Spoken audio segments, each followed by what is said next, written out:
आपका प्रश्न है कि हम कैसे समझे भगवान ने हमें अपना लिया है, प्रभु ने हमें स्वीकार कर लिया है। देखिए, बहुत अच्छा प्रश्न है, बहुत प्यारा प्रश्न है, बहुत सुंदर प्रश्न है। इसे ऐसे समझिए, देखिए ऐसा है, आप सारे जीवन संतान के लिए ही करते हैं, उसी का भरण पोषण में अपना सारा जीवन गुजार देते हैं। जीवन के अंतिम समय अपनी जो बची खुई जीवन में आपने कमाई है, इकट्ठी की है, वो भी आप अपनी संतान को दे देते हैं। वो संतान जिसके लिए आपने जीवन का एक एक क्षण उसी के लिए ही लगा दिया, सारे जीवन कष्ट ही उठाया, अपने हिस्से का सारा सुख उसी संतान को समर्पित कर दिया। जीवन का जब चौथा चरण आता है तो मैं आपको कहता हूं कि भगवान की भक्ति करना चाहिए, समस्त अधिकारों का परित्याग कर देना चाहिए। वो मैं इसीलिए कहता हूं क्योंकि जिस संतान के लिए, जिस पत्नी के लिए, जिस पुत्र के लिए तुमने सब कुछ किया, चौथे चरण में अगर उन्हें नहीं छोड़ेंगे तो वो आपसे विद्रोह कर देंगे, आपके अधिकारों को छीन लेते हैं। अब बात ये आ जाती है कि आप कैसे समझेंगे कि परमात्मा ने आपको अपना लिया है, भगवान ने आपको स्वीकार कर लिया है, अपने कुनबे में मिला लिया है। ये कैसे स्वीकार करेंगे या कैसे समझेंगे?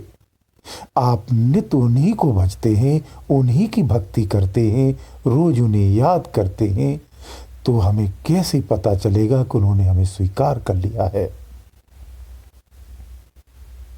ये संकेत समझ लीजिए। जिस दिन आपसे आपका ही समाज आपके अधिकारों को छीनने लगे, आपके अपने ही आपके अधिकारों को छीन करके आपको वंचित कर दें, विद्रोह कर दें, गृह त्याग की नौबत आ जाए, वो समय हर्ष उल्लास का होता है, क्लेश का नहीं होता है। समझ लेना, परमात्मा ने आपको अपनी तरफ आकर्षित कर लिया है। वो आपको चेताता है। इस घटना से आपको समझना चाहिए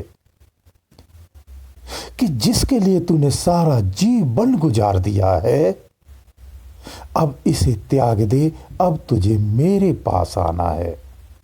जब तुम मेरे पास आओगे तो ये सारा संसार तुम्हारे छूट जाएगा, छोड़ना पड़ेगा। परमात्मा जब तुम्हें स्वीकार करता है तो आपका संसार छूटने लगता है, आपके अपने आप से दूर होने लगते हैं, आप संसार के प्रति आसक्त नहीं रहते हैं, मन में सिर्फ परमात्मा का ही जाप रह जाता है, उसके अलावा आपको कुछ भी याद भी नहीं रहता है। ये संकेतों को आपको समझना चाहिए। उस अवस्था में आप फिर संसार के लिए, पुत्र के लिए, भार्या के लिए अफसोस या दुख या क्लेश नहीं करना चाहिए। ये नहीं कहना चाहिए कि जीवन भर मैंने तुम्हारे लिए किया है, आज अंतिम क्षणों में तुम मेरा अपमान करते हो। दरअसल में ये अपमान नहीं, प्रकृति रूप से आपके साथ ये चेतावनी होती है। आपसे ये संसार छीना जाता है और कहा जाता है कि आप तो भगवान के हो गए हो, आपको भगवान की तरफ आकर्षित होना है, उसे ही याद करना है, इस संसार को भूलना है। जब आप मोहवश नहीं भूलते हो तो बलपूर्वक आपसे छीना जाता है, यही संकेत है।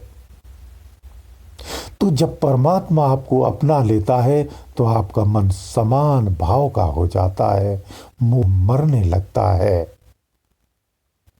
आसक्ति टूटने लगती है, वासनाएं घटने लगती हैं, भूलने लगते हैं,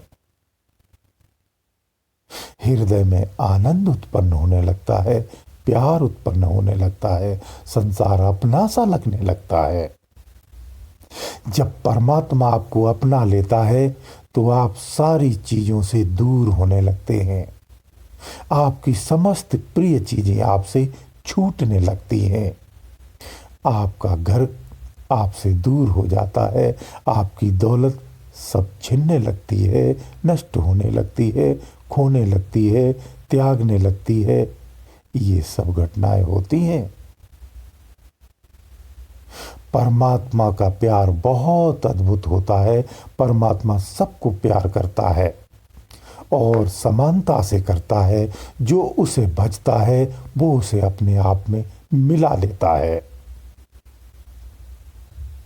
इसीलिए साधक को हमेशा, या सामान्य व्यक्ति को, एक ग्रस्त को हमेशा नाम का जप करना चाहिए।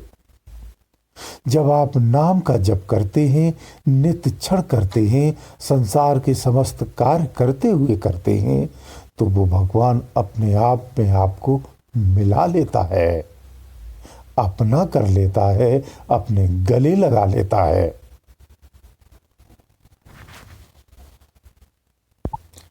तुम्हारे सारे काम बनने लगे, सारी उपलब्धियां प्राप्त होने लगी, संसारिक सुख और बढ़ता जा रहा है, संसारिक सुखों में और वृद्धि होती जा रही है। ये परमात्मा प्राप्ति का संकेत नहीं है। भगवान ने आपको स्वीकार नहीं किया है, ये उसका संकेत नहीं हो सकता है।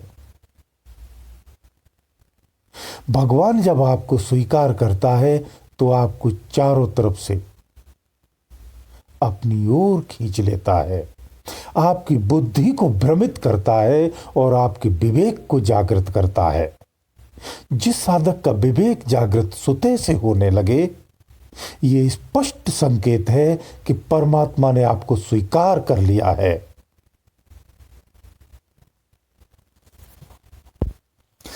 जब आपके मन में केवल नाम जप ही रह जाता हो, नित्य क्षण चलने लगे, नित्य क्षण धारा की तरह बहने लगे, उसके अतिरिक्त कुछ भी याद न रहने लगे, तो समझ लेना परमात्मा ने आपको स्वीकार कर लिया है। जब परमात्मा आपको स्वीकार कर लेता है, परमात्मा जब आपको अपना लेता है, तो आपके समस्त कर्मों को विवेक के माध्यम से प्रेरित करता है कि समस्त कर्म मेरे लिए होने चाहिए। सात्विक कर्म हो जाते हैं, आपके पापाचार नष्ट हो जाते हैं, या आप उसे सुते से ही त्याग देते हैं, या फिर आपके साथ ऐसी घटना होगी, उस घटना से आपका पूरा मस्तिष्क, पूरा विचार, पूरा भाव, पूरी धारणा ही बदल जाती है और आप भक्तमय हो जाते हैं, धार्मिक हो जाते हैं, अध्ययनों में रुचिकर हो जाते हैं, नास्तिक से आस्तिक हो जाते हैं। ये परमात्मा स्वीकार्यता के ही संकेत हैं। जिन लोगों के मन संसार में अधिक गहराई से लगे होते हैं, अधिक संसार के प्रति आसक्त होते हैं, सामाजिक रीतियों और कुरीतियों में अधिक आसक्त होते हैं, उनके कार्य मलिन होते हैं, वो संसार की समस्त चीजों को, समस्त धारणाओं को अपना करके उसी में लिप्त रहते हैं, शत प्रतिशत उसी में आसक्त रहते हैं, विषयों में और वासनाओं में अधिक आसक्त रहते हैं। ऐसे साधकों का संसार मुश्किल से छूटता है। जब परमात्मा ऐसे साधकों को अपनाता है तो बल का प्रयोग करता है, तनाव का प्रयोग करता है, और बल के साथ आपसे बल से साथ ही समस्त चीजों को छीना झपटी के साथ छिड़ाया जाता है और आपको बहिष्कार कर दिया जाता है, और उस समाज से, उस क्षेत्र से, उस परिवार से अलग कर दिया जाता है। जो विवेकी साधक होते हैं वो इशारे मात्र में ही समझ जाते हैं और छीनने से पहले ही सब छोड़ देते हैं और अपने राम भजन में लग जाते हैं। जीवन की चौथी अवस्था में हमें सतर्क होना चाहिए। जीवन की 3 अवस्थाएं गुजारने के बाद भी अगर आपका विवेक जागृत नहीं होता है तो आपकी दयनीय अवस्था होनी है, ये निश्चित कर लेना, ये अटल सत्य है। और फिर भी आपको अगर नहीं लगता है तो अपने आसपास दोस्त, यार, मित्र, रिश्तेदारों को देख सकते हैं, समझ सकते हैं, उनके घर में अपार कलह का ही कारण होगा। कलह उत्पन्न हो जाती है, विद्रोह उत्पन्न हो जाता है, तनाव उत्पन्न हो जाता है, सब कुछ छिन्न भिन्न हो जाता है। चौथी अवस्था तक विवेक हमारा जागृत होना चाहिए। चौथी अवस्था में हमें बुद्धि का बिल्कुल भी प्रयोग नहीं करना चाहिए। जीवन की चौथी अवस्था में केवल और केवल विवेक से ही कार्य करना चाहिए और विवेक से ही हमें समस्त जीवन अंतिम क्षणों तक जीना चाहिए। तो निश्चित मानिए आप सद्गति को ही प्राप्त होंगे। वो परमात्मा अपने आप में आपको लय कर लेगा, वो आपको स्वीकार कर लेगा, गले लगा लेगा, अपने क्षेत्र में बुला लेगा, अति प्रिय और अति प्यार करेगा। ऐसे साधक चौथे चरण में आकर के श्रेष्ठतम हो जाते हैं, अपने जीवन के सार को प्राप्त कर लेते हैं। ऋषि मुनिया कहते हैं परम आनंद की स्थिति में अपने आप को स्थापित कर लेना और स्वयं को धन्य कर लेना ही जीवन का मूल उद्देश्य होता है। क्योंकि जीवन का जो चौथा चरण होता है वो अनुभवों से भरा होता है, कुछ नया सीखने के लिए नहीं होता है। इस वक्त भी आपकी इंद्रियों में मलिनता है, आपके विचारों में मलिनता है, आपके जीवनचर्या में मलिनता है, आप पापाचार से लिप्त हैं, तो फिर आपकी दयनीय ही अवस्था होनी है। आपको धर्म और धारणाओं का ही प्रयोग करना चाहिए, इसी में रहना चाहिए। भगवत प्रेम की ही धारणा होना चाहिए और ध्यान भी भगवान का ही होना चाहिए। खुली आंख से होना चाहिए, बंद आंख से होना चाहिए, कैसे भी होना चाहिए, लेकिन केवल और केवल परमात्मा का ही नाम होना चाहिए और उसी का ही नित्य क्षण जाप करना चाहिए।